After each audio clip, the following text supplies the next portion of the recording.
Hi, I'm Andrew Luke. I'm at the Oxford Jam Factory, where a collection of London, Oxford and Bristol and cartoonists from a few places around the UK have their work showing up.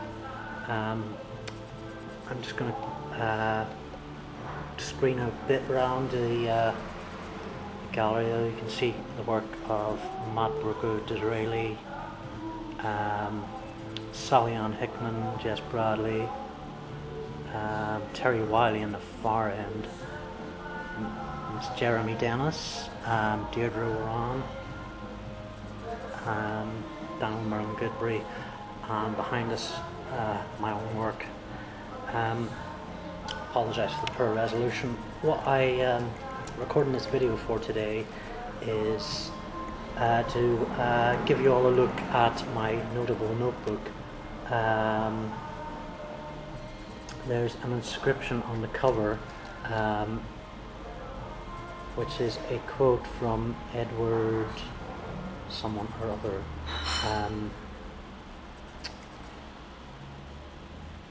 And I can't make out much of the inscription other than I resolved to write a book. I can see it's been through a bit wear and tear, but this these little 160 page books I picked up from Blackwell's for 80 pence, and this forms the pretty much the basis for my forthcoming graphic novel, which I'm scaling down from about 300 pages to about 160 pages. And all but about 10 of these are actually contained in this little notebook.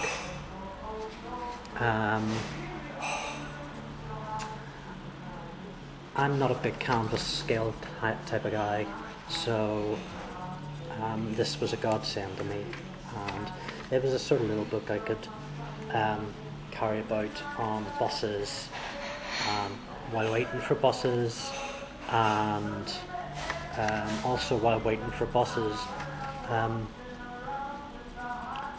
There's really quite a bit going on in this. Rather than use this as a rough guide, because I'm very lazy and I usually know whether I'm happy with my first draft or not, I'm going to rip out every single page in this and ink it and then blow it up to A6 or A7, double this pretty much. See, I have only 5 here, so yeah, that's going to be A6 size.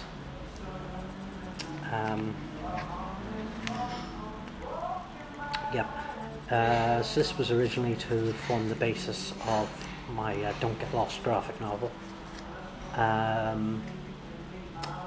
What it is, if you can't make out a lot of it, is kind of like a diary inspired by Sally Ann Hickman's sort of frantic drawing diary comic style,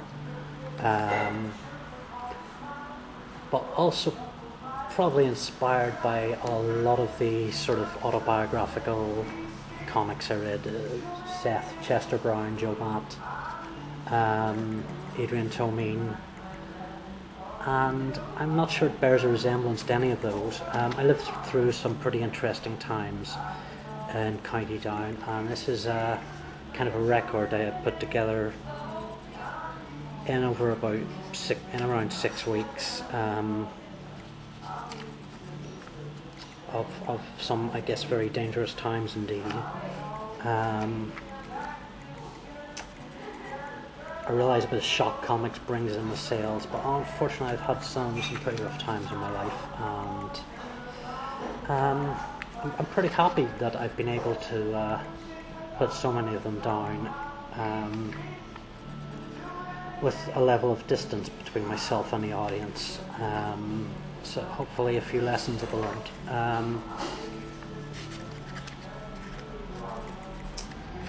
And I'm really happy. I think this is some of the best comics work that I've done in well, certainly since my last 24-hour book. And when can you expect to read this? I have no idea. No, that's not strictly true. I'm just being flippant. I think this should be available in part. Uh, Within the latter half of 2008, with another volume to follow sometime in 2009.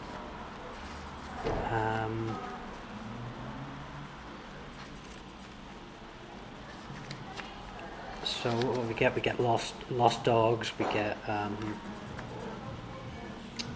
fun with Chris Morris. We get